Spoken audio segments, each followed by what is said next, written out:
Good morning students. Welcome back to our online classes initiated by Rishiram Shikshan Sansthan, Joshada Uttarkashi. And today's subject is English for class 9th and the topic is a poem, The Lake Isle of Innisfree. So before starting the poem, let us just briefly know about the poet. So the name of the poet is William Butler Yeats.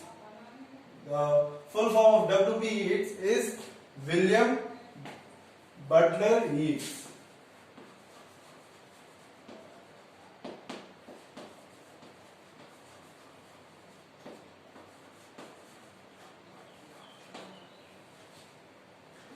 William Butler Yeats. He was born in 13 June 1865 in Sandymount, Ireland and died in 28 January 1939. So the 1865 was a time period of 20th century and at that time in the 20th century, the people used to entertain themselves by watching plays in the theatre. So, his contribution to theatre was that he helped to found Abbey Theatre. Abbey is the name of the theatre which he helped to found. So, he also served 2 years as a senator of Irish Free State. So Irish Free State, the island people got freedom, in the way we can say, got freedom from the British crowns, and at that time 1922 they got the freedom, and he, as a very famous poet at that time, served 2 years as a senator in Irish Free State. So a senator, we can say, is a member. Senator is a member of the Speaker House, we can say. Like for example, in our Lok Sabha and Rajya Sabha, so there is a representative of those houses. So now coming back to the poem. The central idea of the poem is about the charm of rural areas. It is basically about the charm and the beauty of the rural areas, and it is all about how the speaker's dreams for future don't quite reconcile with his present situation, and about the clash between dreams and reality. So there is basically a clash that is going between the dreams and reality. So the poet dreams of escaping the busy and crowded streets of London to a small island in a lake. So he wants to escape, or he wants to get freedom from those crowded and stressed situation, or we can say the stressed environment in London, and wants to move or wants to be transported to the Lake Isle of Innisfree. And it is a simple natural place where he wants to build a cottage and grow beans there and have a beehive and live alone with those natural surroundings, listening to sounds of birds and listening to the lapping of lake waters. So the poem expresses his desire, familiar in the modern world, to escape, to achieve place and solitude, to be at one with nature. So he wants to be completely absorbed by the nature, and he wants to get freedom from these stress and crowded city. And be transported to a place where he can attain peacefulness or freedom. So let's start the poem. So the poem says, I will rise and go. I will rise and go now and go to Innisfree, and a small cabin built there of clay and wattle mates. 9 bean rows will I have there, a hive for the honeybee, and live alone in the bee loud glade. So the poem starts with the poet saying that he will wake up and go to the island of Innisfree. He will wake up and go to the island of Innisfree, and he compares his life in the city to sleep. And he says when he wakes up and become conscious, he will be transported away from the sedentary, or we can say non-active, city life to a life activity in a rural areas. And in particular, the poet mentions 2 activities that he would like to be engaged in: physical labor. So the physical labor, that is building a cabin and planting 9 rows beans and keeping or we can say beekeeping. So he wishes to live alone where buzzing sound of the bees will fill the entire environment. So he wants to live in an island where the buzzing of the bees is filled up with the whole surrounding or the whole environment. In the second stanza, I shall have some peace there, for peace comes dropping slow, dropping from the vales of the morning to where the cricket sings. There midnights all a glimmer, and noon a purple glow, and evening full of linnet's wings. So in this stanza, the poet says that his life on the island of Innisfree will be peaceful.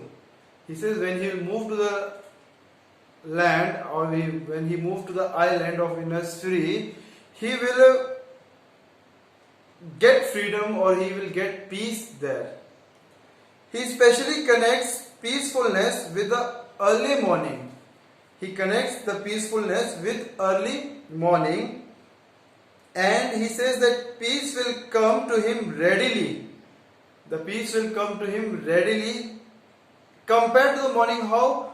That morning, when morning arises, it readily comes, or it automatically comes, or we can say the process is natural, because every day the sun will rise and the sun will set in the evening.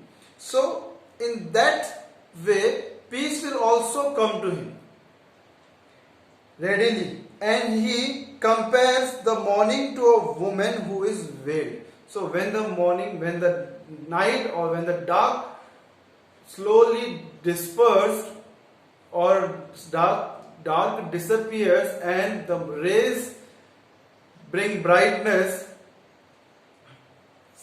and he has compared that morning to a woman who is veiled. Now, veil is a kind of a curtain that covers the face of a woman, like the Muslim women mostly wear veils so that they can cover their face, but they can see from that, but the other cannot see inside it. So he compares the morning to a woman's veil, and this means that the sun rises morning, drops her veil of darkness. When the morning starts, the darkness, what happens? The darkness slowly disappears, and the sun rays, or we can say the brightness of the sun, emerges. And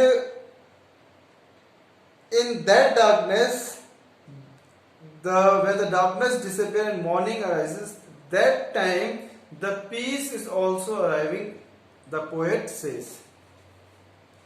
So the poets also like midnights with stars shining brightly in the sky. So now when he is completely, or we can say living in such surrounding environments and environmental surroundings, so the activities of a human being will also be natural. For example, if we live in a rural area, so nothing, we don't have any technologies or nothing we have, but only the nature. So what we will do is that we will listen to either sounds of birds, listen to the buzzing of bees, listen to the sound of, or we can say the lapping of waters, and he also gets engaged in that activities. And he likes the shining when in the night, when he stays outside and looks in the sky, he likes the brightly shining stars, or the moon in the sky. And he also likes noon as well as evening. So in the island of Innisfree, or in the island of Innisfree, he likes all the activities, all the things happening surrounding there.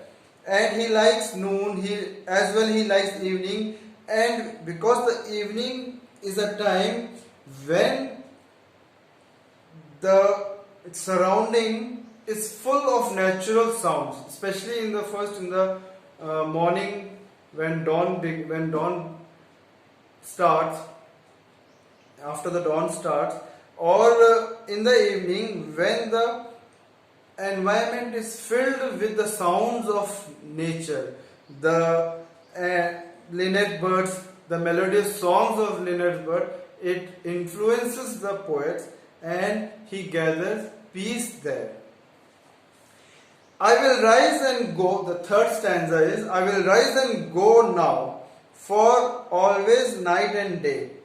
I hear the lake water lapping with low sounds by the shore. While I stand on the roadway or on the pavement's grey, I hear it in the deep heart's core. So in this stanza, the poet makes a resolution that he will go to Innisfree just now, because Innisfree is never out of his mind. That means the poet has gone to Innisfree before, because gone, or we can say it is his imagination that in the island of Innisfree he will get peacefulness and freedom. So he says, because the things or the natural things happening there is already in his mind, and he is not able to forget those things. Throughout the day and night he can only hear one sound in his mind. So throughout the day and night he only listens, or he can hear, but actually he is not hearing the sound. It is just an imagination that he is hearing the sound of that water reaching the shore of island of Innisfree at a calm pace and creating a soft lapping sound. So the water reaches the shore, and with a calm pace, the pace or the movement of the water is very calm, and the lapping of one water over the other and the sound that creates is filled in his mind. So he hears this sound deep with his own heart as he goes about his life in the urban setting of roadways and pavements. So he continuously, as you can say, when we close our eyes and listen to our heart, we can listen to the heartbeat. Similarly, the sound is like his heartbeats, and he can hear those sound in the urban setting where roadways and pavements also. So this urban setting contains none of the colors that make Innisfree beautiful, and these all things or these all activities make that island of Innisfree very beautiful. Instead, it appears grey and boring. Instead of it appears grey and boring. So, dear students, this was the poem The Lake Isle of Innisfree, written by W.B. Yeats, and you have to write down the word meaning of difficult word in your notebook and complete the question answers that will be given in the assignment. Thank you.